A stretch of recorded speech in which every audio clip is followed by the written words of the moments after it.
I'm Erica. Who's up for a game of Brain Drain? The rules to this one are very simple.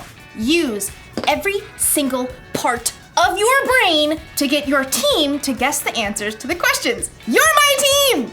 So you've got to guess the answers. That's your responsibility. Responsibility is showing you can be trusted with what is expected of you. Okay, this first question is knowledge-based. So you're going to need to use this part of your brain you use for intense thinking. What is 4 plus 4 plus 8 plus 8 minus 16? You have 10 seconds. Go!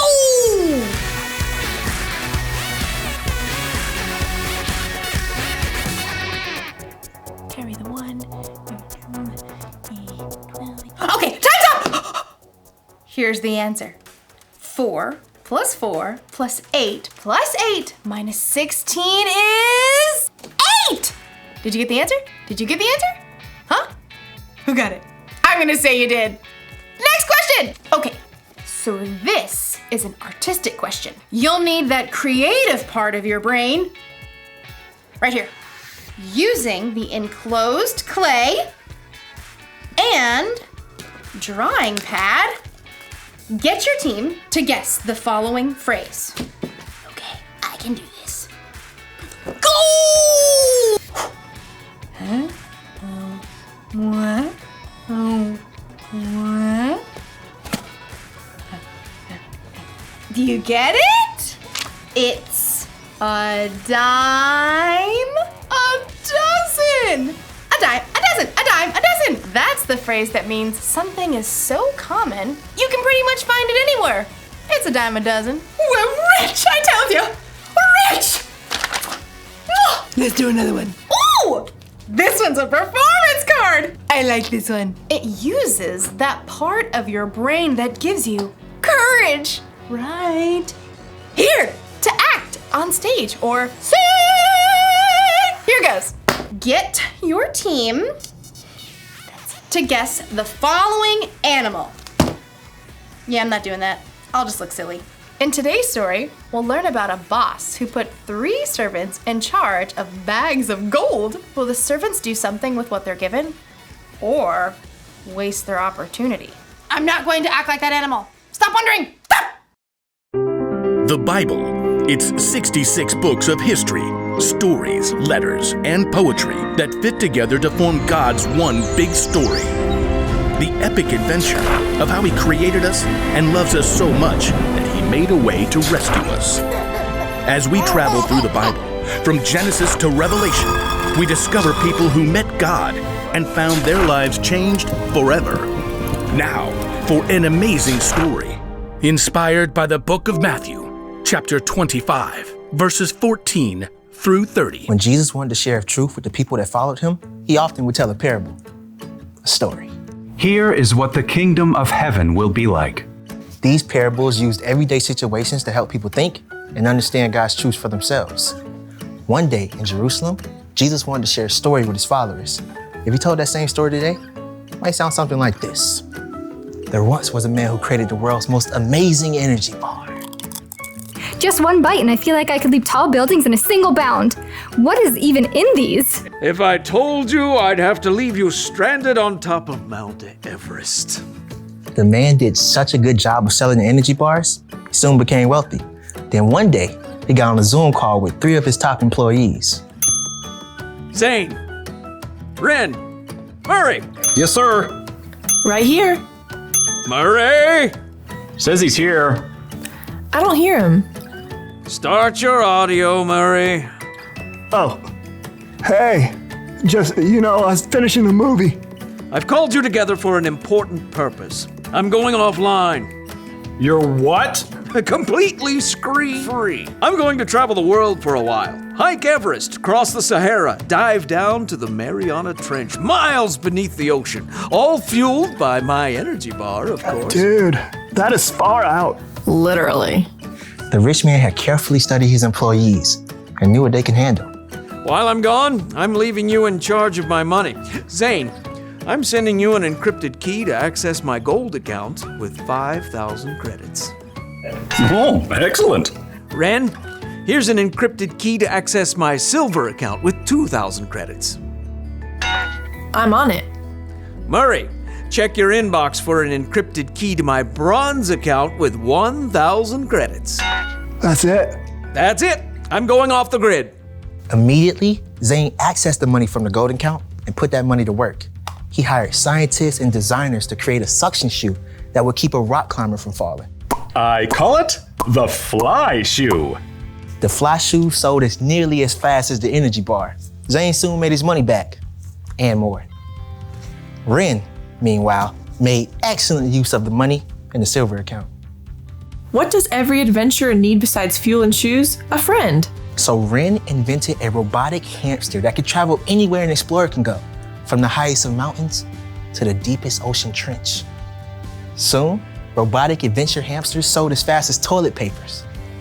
So that left only Murray, who sat looking at the bronze account on his computer screen. Only 1,000? It's like he expects me to mess it up. Well, I'll show him. Ha! So Murray took the money out in coins and stashed them in a giant bag. Then late one night, dug a hole in his backyard, stashed the bag inside, and covered it right back up. Great. Now all I have to do is go back inside and watch Netflix. After a very long time, the rich man returned from the wilds. Ah, electricity, internet. I have returned to the grid. Please accept my meeting invite. Zane and Ren hopped on the call immediately. Murray took a little longer. Start your audio, Murray. Oh yeah, there it is. I'm excited to see how you've handled my money. Zane? Through sales of the fly shoe, I've added 5,000 more credits to your gold account. Well done, good and faithful employee. You've been faithful with a few things. I will put you in charge of many things. Come and share my happiness. Now, Ren. My adorable traveling robotic hamsters have earned 2,000 more credits for your silver account. Well done, good and faithful employee. You have been faithful with a few things. I will put you in charge of many things. Come and share my happiness. So, Murray. Yeah, hold on. Murray reached down and held up a muddy sack. He spilled the coins across the desk. How much is that? 1,000 credits. That's what I gave you. Yeah. Yeah, well, I knew you're a tough businessman. You make money even where you haven't worked for it. I didn't want you getting mad, so I just buried the money. See? It's all safe. Murray offered a weak smile, but instead of smiling back, the rich man went red in the face. You lazy man. If you knew I can make money even when I haven't worked for it, you should have at least kept my money in the bank where it would have earned a little bit. Sure. The rich man turned to his personal assistant and ordered. Take Murray's credits and give them to Zane, who already has 10,000 credits. Oh, and take Murray off my payroll immediately. The message of Jesus' story was clear. If you are responsible for what you were given, you'll be given more. If you wasted it, you end up with nothing. When Jesus told the story about the boss and the 3 servants, I think it was really a story about you and me. God is like the boss in the story, and we're the ones he entrusted with bags of gold. Okay, so maybe God didn't actually give you a bunch of gold, but you have definitely been given something. Each and every one of us has been uniquely created. We've been given unique talents and abilities. We use different parts of our brain. We are definitely not a dime a dozen. So, it's up to us to actually use what God has trusted us with. We can't just bury it in the ground and let it go to waste. And I think it's even better if we use what He's given us to make a difference in the world, to love God, and to love other people. So here's the rule for life to remember today. Make the most of what you've been given. So if you've got a talent for singing, then sing out loud and strong. If you're good at intense thinking, then think about how you can make the world a better place. And if you happen to have the talent for acting like a wild animal, then let it out of its cage every once in a while, even if it makes you look silly. Did you get it? You're right. It was a zebra. See you next time. I'm kidding. It was an elephant. A really good elephant, too. I wonder what part of the brain that was. This one? This one? This one? This one? Definitely this one.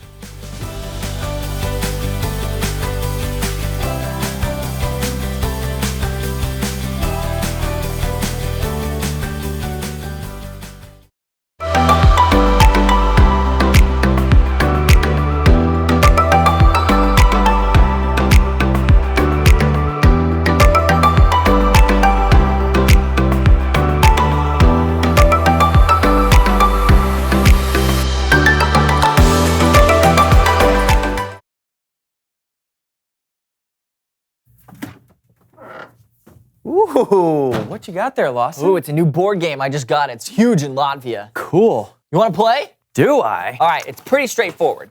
So you start by choosing a token, right? Now, the green token has a different power than the orange one because green token has the ability to roll again every single time you roll a 4. Now, the orange player can only carry one antique at a time. Each antique has a special, unique ability. You get to add one move to your turn unless you roll a prime number. So, next up, the red token right here gives you the power to scapegoat one other person. Now, the blue token gives you the ability to carry water.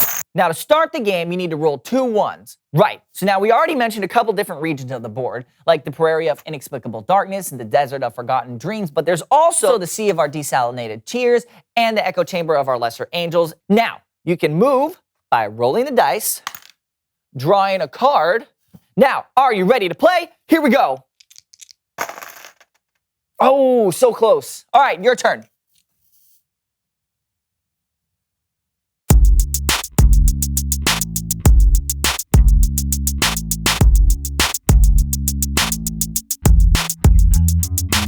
Hello, everyone. I'm Steven. And I'm Lawson, and welcome to the So and So Show. Steven, you know what? I was thinking we should play a game. Let's do it. But I'm all out of games. Oh. So please welcome someone who knows stuff. Woohoo!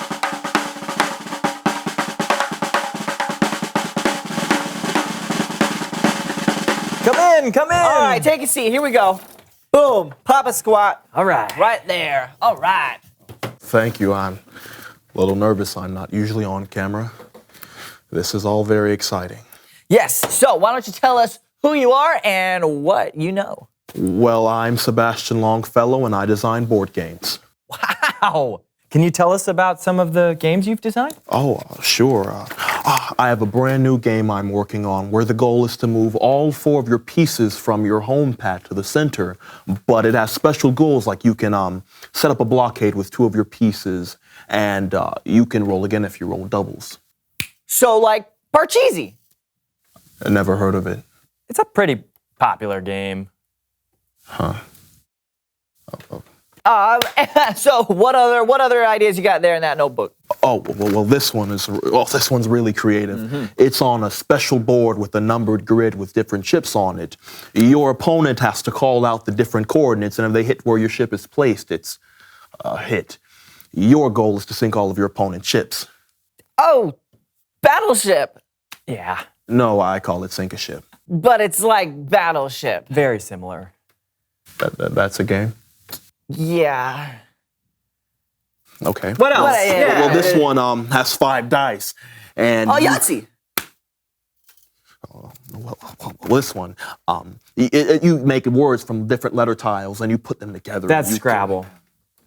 I think that's where you're going. Okay. With that. Well, this one can be played anywhere. It's a 3x3 grid, and you make X's and O's, and then tic-tac-toe. With the 3x3. That's tic-tac-toe.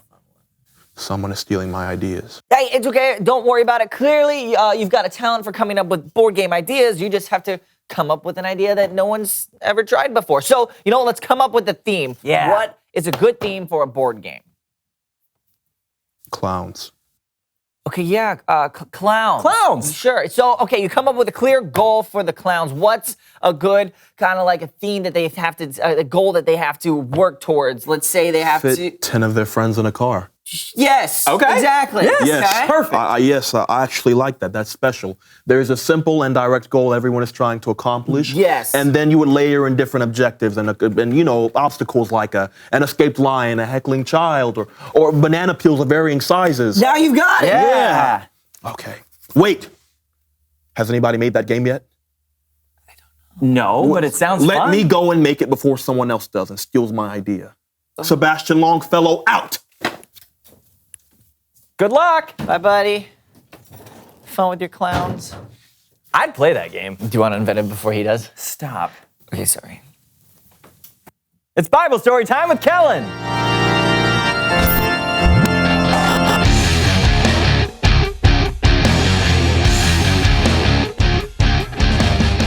Kellen. What's up, guys? Not much. What do you got for us today? Well, I got a parable that Jesus told from the book of Matthew. Now, Jesus would often teach using stories called parables that showed a bigger truth about God or the world. Perfect. Take it away. Sure thing. And here to help me today are the So-and-So Show players. Okay. Why?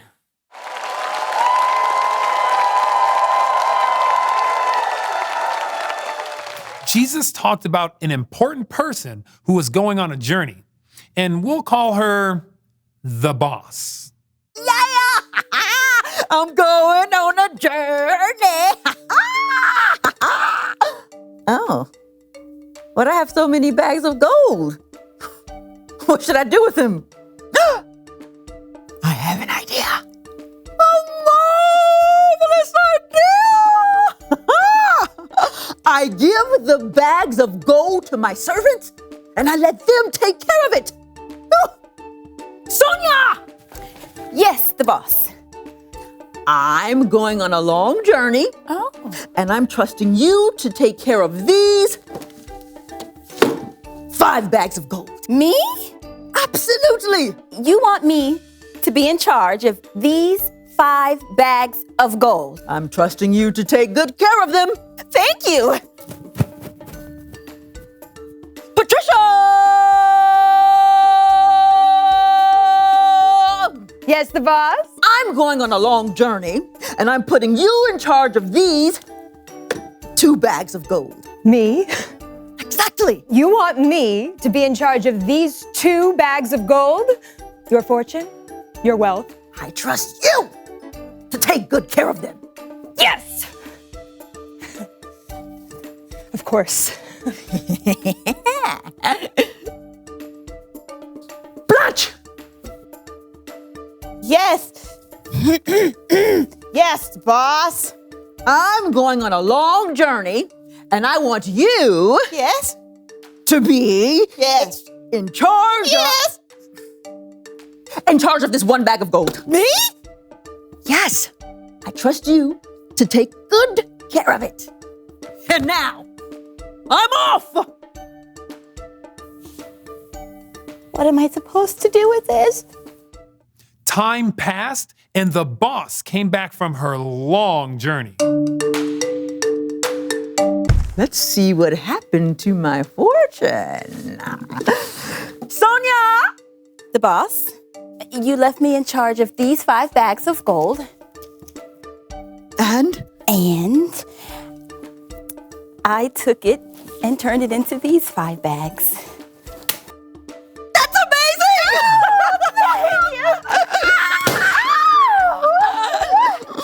You've been faithful with a few things. I'll put you in charge of many things. Share in my happiness. Thank you. Thank you.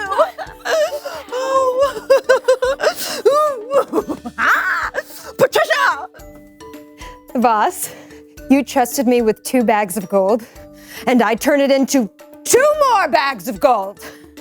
You've been faithful with a few things. I will put you in charge of many things. Yes!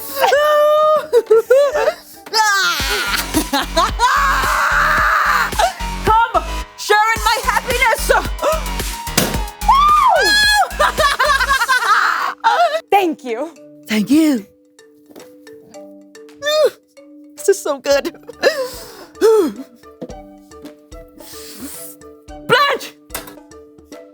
Blanche.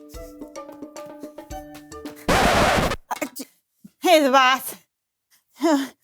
And you're pretty, you're tough. So I was scared of this responsibility. So I took your gold and I buried it in the dirt. I kept it safe. So here's your 1 bag of gold. You knew I was tough, and you did nothing with my money. But you could have put it in a bank. At least you just let it sit there in the ground doing nothing. Yeah. Sonia! Yes. Here. You're in charge of this bag of gold, too.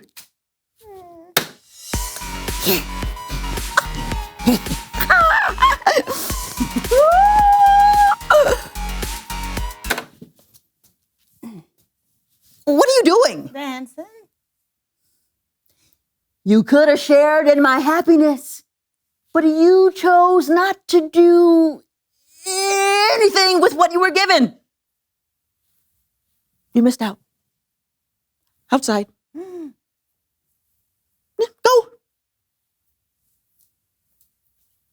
Keep going.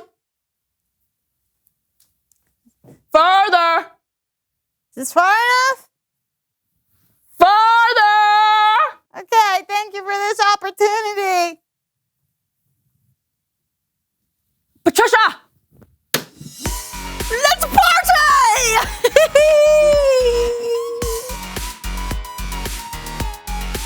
The end. Great story, Kellen. Yeah, I learned a lot. Like, maybe I shouldn't have buried that bag of bicentennial quarters my Aunt Matilda gave me. Maybe not. But remember, a parable is more than just a story. There's a deeper meaning. So it's not just about burying money? No. I think the story teaches us that God has given us so much. Now, maybe he hasn't given us money or bags of gold, but he has given us talent and creativity and energy and strength. And we can use what God has given us to tell others about him or to show God's love. We shouldn't keep the gifts God has given us to ourselves. They're meant to be shared. That's great. Thanks, Kellen. No doubt. I'll see you guys later. Later. Bye, Kellen. Great story. Yeah, and it helped us learn another rule of life. Make the most of what you've been given. That's a good rule. Sure is. Hey, will you call me the boss? Absolutely not. Okay, then. Reveal the question! How can you use what you've been given? Right, because we've all been given something. Talent, intelligence, love. This shovel, bags of bicentennial quarters. That too. Talk about it with each other. How can you use what you've been given? And we'll see you next time on The So-and-So Show. Ah! Do so you guys at home can see it. Do it. That's not 20. I got him! That's like 10. I got him! Me too! I'm gonna catch yours, you catch my... Okay. I can't even put it on my arm. So I'm gonna go that way, you go this way. I'm gonna go to my right, your left. Okay. And you go to your north-southwest degrees. Okay. And go 1, 2, 3. Did you get it? Wow.